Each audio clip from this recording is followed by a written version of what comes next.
Constanza del Rosario, ¿cómo está ahí? Muy bien, gracias por invitarme.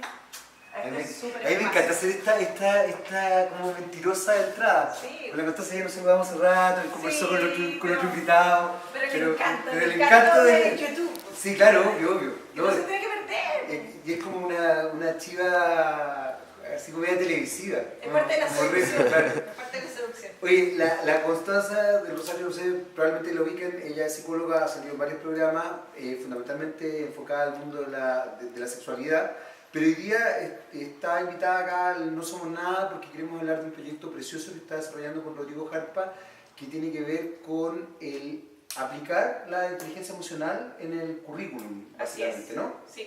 Bueno, aquí partimos con No Somos Nada y vamos a conversar de eso. Constanza, yo quiero entrar de lleno al tema en cuestión. ¿Por qué es importante la inteligencia emocional? Primero, ¿qué es la inteligencia emocional y por qué podría ser importante dentro del currículum educacional? Yo voy a entrar con algo antes, ¿ya? Dime. Y que tiene que ver que esta es una iniciativa de relaciones inteligentes para la gente que la quiera conocer, que entre a relacionesinteligentes.com, y la cofundamos con Rodrigo y también con alguien más que es Juan José Covarrubias, que él es del área del emprendimiento social.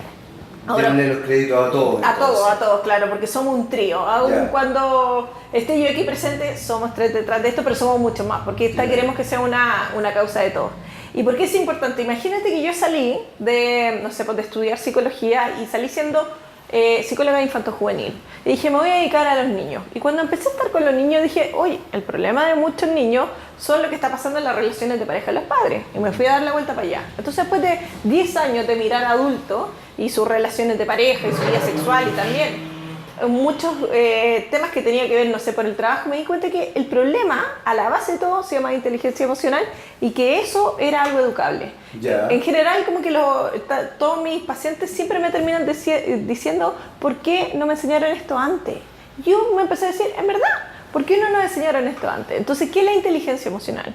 La inteligencia emocional tiene que ver con nuestra capacidad de detectar, de manejar, de regular de manera asertiva nuestras emociones. Nuestras y las de los demás, porque tiene como dos patitas la inteligencia emocional. Yeah. Una tiene que ver con la inteligencia intrapersonal y que tiene que ver con esta conciencia de mis emociones, de mi capacidad de automotivarme, de saber cómo cambiar de una emoción a otra, entender los mensajes que traen las emociones para mí. Y otra es la inteligencia interpersonal y que está súper asociada a la empatía y que tiene que ver con esta capacidad de leer las emociones en el otro, poder ponerse en el lugar del otro, resolver conflictos, comunicarse, etc. Entonces, son dos patitas de la inteligencia emocional, pero que siempre a la base está la emoción más la cognición. Entonces, ponemos toda esta parte que es nuestro córtex cerebral al servicio de esas emociones que nos están siempre indicando cosas y que son muy necesarias. ¿Y es enseñable? Totalmente, como cualquier inteligencia. Ya, o sea, no... a ver, lo que pasa es que uno... tiende a ver la educación hoy día desde una perspectiva como cognitivo-conductual. Esa es la sensación que uno establece. Y desde ahí uno tendería a pensar que algo como la inteligencia emocional es más abstracto o no se aplicaría desde la construcción cognitivo-conductual. ¿Estoy en lo correcto? ¿No? Es que esa yo creo que es la visión popular que se tiene, pero se tiene esa misma visión de la psicología también. Y hace muchos años de que la psicología es ciencia y de que cosas como, por ejemplo, la inteligencia emocional siempre se está estudiando a partir de las neurociencias. Se está estudiando de cómo funciona nuestro cerebro. Entonces es algo que es súper material. Por ejemplo, que me dices como, esto es aplicable completamente, porque hoy día estuve justamente con una paciente adolescente que estaba teniendo muchos problemas de rendimiento escolar y le empecé a decir, pero date cuenta que tu problema no es que tú no sabes, el problema es que tú te bloqueas emocionalmente porque te angustias antes de las pruebas. Y le empecé a enseñar técnicas simplemente para empezar a relajarse, para controlar sus pensamientos y para llevar su atención. Y hoy día la vi y le dije, bueno, ¿cómo te ha ido? Y me dijo, al fin me puedo concentrar, ahora estoy mucho más segura, me está yendo mucho mejor. Entonces, cuando tú dices, ¿esto se puede enseñar? Sí, lo hago a diario con todos mis pacientes, a eso me dedico y a eso se dedican muchas personas más y además que tiene una incidencia directa sobre el rendimiento académico. Las personas que son emocionalmente más inteligentes son más capaces de rendir porque por una parte no van a estar bloqueadas y que van a tener la capacidad para aprender y por otra parte es la motivación lo que hace que tú quieras seguir aprendiendo. Tú mencionabas algo al principio de la conversación que me hizo mucho sentido, que tenía que ver con que partiste trabajando con niños y adolescentes. Y espero que sigues trabajando con ellos porque acabas de mencionar una con los adolescentes. Con adolescentes, ya. Porque son pequeños adultos. Exacto. Pero trabajando con ellos te diste cuenta que su problemática radicaba también en las dinámicas de los padres. Totalmente. En cómo se funcionaban los padres como pareja. Desde ese punto de vista, ¿cómo se puede un proyecto de estas características, que es un proyecto precioso en realidad, aplicar a unos niños cuando en definitiva tienes padres que no necesariamente tienen inteligencia emocional o tienen una concepción de la inteligencia emocional errada o les importa un pito la inteligencia emocional y solamente ven resultados de otro índole o encuentran, como me ha tocado por ejemplo, hoy día está muy en boga el tema de las gerencias de la felicidad, que está hiper comprobado incluso que mejora la productividad, como tú acabas de mencionar, y sin embargo tú le dices a los empresarios y a mucha gente, incluso gente muy brillante, le hablas de la gerencia de la felicidad y te hablan así como está llenando huevas, digamos, que es esta cosa de la felicidad, sin entender que efectivamente tener gente contenta, y, respetarle sus derechos, etc., va a hacer que la gente tenga más productividad, tenga más lealtades con la empresa, etcétera, etcétera. ¿Cómo se conjuga esto cuando tú focalizas este trabajo en los niños, pero no en los padres? ¿O los padres son reacios a este tipo de cosas? Bueno, partiendo desde el ejemplo de la vida real, de que un niño que tiene un papá analfabeto no es un impedimento para que ellos aprendan. ¿Ya? Entonces, estamos hablando de lo mismo, estamos hablando de un analfabetismo emocional. Nadie nos ha educado para ser emocionalmente inteligentes, a menos que hayamos tenido un modelo en la casa y que vamos replicándolo. Entonces, cuando yo te decía de que estos niños hacían síntomas de los padres, tiene que ver con que estos padres, al tener conflicto entre ellos, están desregulados emocionalmente y no pueden regularlo a ellos. Exacto. Okay. Entonces, cuando vamos al aula, estamos haciendo dos movimientos, porque hacemos una intervención grande en los profesores y en los alumnos. En los alumnos le estamos entregando herramientas prácticas para regularse emocionalmente y con eso subsanar cosas que quizás no están sucediendo en la casa. Y por otra parte también estamos enseñando a los docentes a hacer figuras de regulación emocional. Entonces están durante alguien que los cuida durante 14 años y que son también una figura de apego. O sea, la idea es trabajar también con los profesores. Totalmente, sí, totalmente, para que ellos vayan regulando. Y ahora tú dices, bueno, pero ¿y los padres? Mira, desde la práctica yo digo, en general un papá quizá no va a ir a tomarse el taller de inteligencia emocional, pero yo creo en el poder de las redes. Y yo creo que hay mucho material que hay que tenerlo disponible a un clic. Y esos papás quizás sí pueden ver un video. Y quizás sí pueden bajar una aplicación y se pueden involucrar de otra manera en estos procesos. Entonces, cuando nosotros tenemos esta visión, estamos teniendo una visión súper macro, ¿no?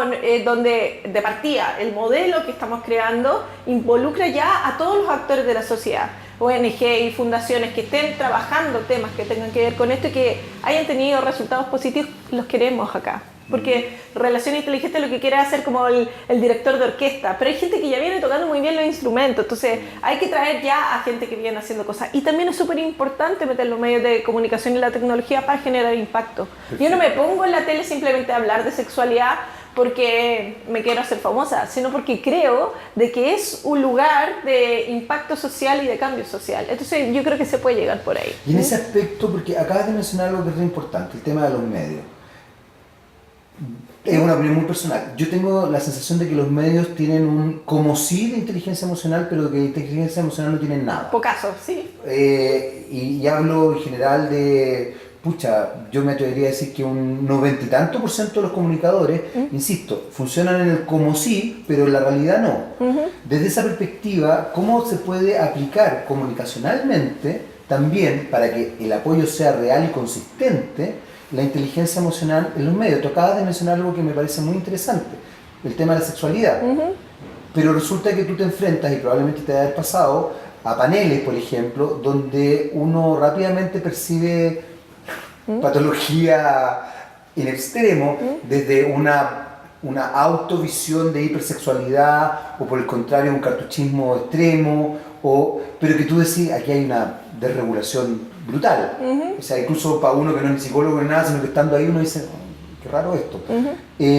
¿Cómo se puede establecer ahí la vinculación con los medios para que los medios efectivamente también tengan una responsabilidad social respecto a temas tan importantes como es la educación finalmente social ya a estas alturas, que en este caso sí podría ayudar a padres, a los otros adultos, digamos, no los adultos en vías como los adolescentes, sí, bueno, a los niños? Es que bueno, yo creo que tengo una visión bastante realista y yo creo que la función principal de la televisión sigue siendo y va a ser entretener, ¿ya? Pero desde ese lugar también puede generar contenido entretenido que pueda formar y que se ha hecho, por ejemplo, programas como ¿Y tú qué harías? Que es muy interesante porque trabaja la empatía, ¿no? ¿Entiendes? ¿No? Se pueden hacer productos o otros que hacen de viaje o qué sé yo, que tienen que ver con el trabajo de ciertos elementos. Si hay gente creativa puede generar programas muy buenos. Pero los otros, a mí lo interesante de poder, no se puede acercar a Mati o quizá otros rostros, es como gente donde la gente ya confía porque los ve a diario, que puedan decirlo, oye, la inteligencia emocional es importante. Hablemos de un concepto que se llama inteligencia emocional. Entonces, quizá el rol muy importante de los medios es simplemente masificar masificar un concepto y permitirle a esa persona que no sabe que quizá existen ciertos recursos que vaya a esos recursos, ¿cachai? ¿No? Pero también es tarea de nosotros, los que estamos detrás de esto, cómo planteamos algo que sea atractivo, porque yo creo que se pueden generar cosas atractivas que sean mediáticamente atractivas y digitalmente atractivas. Y eso es súper importante porque la educación no tiene por qué ser aburrida. Es que a eso voy, porque por ejemplo tú mencionabas el tema de los medios como dinámicas de entretención y que me parece súper respetable, pero tú lo acabas de asociar con la educación, no tiene por qué ser aburrida, bueno, la entretención no tiene por qué ser banal. Mira, es más, te voy a dar un dato. Ayer mandé a una paciente me dijo, ya, necesito que me des, ¿cómo se llama? Un entrenamiento para estas 2 semanas que yo no voy a estar, ¿ya? Y le digo, ok, mira, una de las cosas que vas a hacer, y le descargué a H. Bahía, ¿ya? Y le dije, mira, tú todos los días vas a bailar esto.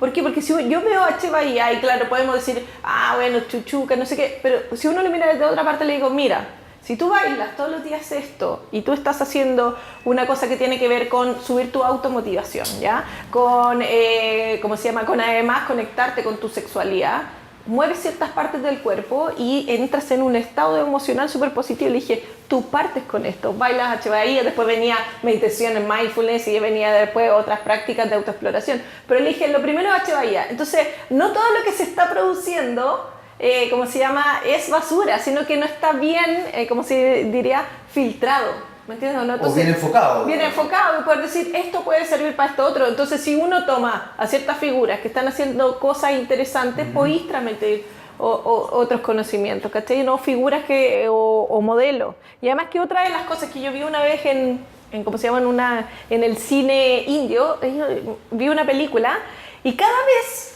que salía, no sé, algún hindú, no sé, fumando o consumiendo alguna droga o tomando alcohol, salía un mensaje en la película, así de grande, salía un mensaje que decía, el alcohol y las drogas pueden, no sé, producirte algo, así te puede producir cáncer, no sé qué. Entonces hay también una responsabilidad, yo encuentro, que es de los medios, que cada vez que ponen momentos de violencia, ¿ya? Violencia en la pareja, que puedan poner un texto abajo y que están educando también, es decir, esto es violencia psicológica, esto es simplemente la primera parte es detectar. Si eso lo hicieran todo, a mí me da lo mismo que sigan, ¿cómo se llama?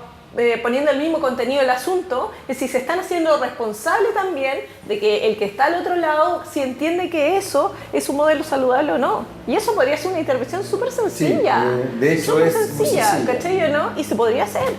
Ahora, en ese sentido, por ejemplo, la sociedad chilena es una sociedad que efectivamente, ¿cómo la ves tú desde tu perspectiva, desde tu expertise? ¿Es una sociedad que está vinculada con lo emocional de manera sana? No. A ver, tenemos los síntomas de país en vía de desarrollo, no en vía de desarrollo, de país desarrollado, ¿ya? Tenemos sin ser desarrollado. Claro, sin ser desarrollado, pero tenemos todos los síntomas. Porque si uno se empieza a meter, no sé, a los índices que hay de Chile con respecto a la OCDE, te encontrás que somos el segundo país con las mayores tasas de suicidio adolescentes, Sí. ¿ya? Entonces, o te metí en el consumo de marihuana y alcohol y vamos liderando en Sudamérica, Sí, o te sí. vayas a los índices de depresión infantil y somos los número 1, Sí. y después veis otro ranking donde salimos que somos los peores con educación afectiva y sexual. Entonces tú decís, hey, tenemos un problema. Sin embargo, también yo siento que hay como una avidez, ya una vida es como una necesidad de que exista algo como esto, como alguien que te enseñe sobre emociones, porque los chilenos no quiere decir que no queramos ser felices ni No, que no imagino. queramos disfrutar, sino que en verdad que no tenemos las herramientas, y como además tenemos esta cosa a diferencia de otros países que no somos tan corporales en nuestra interacción, que no somos tan de piel, todas esas cosas van en contra de la salud mental de las personas. La gente que baila más, que se relaciona más, que es más extrovertido en general, es mucho más saludable. Entonces, nosotros somos los reyes del deber, ¿cachai? No somos bien, de la distancia, como que todo nos da vergüenza. Todo eso va generando patología.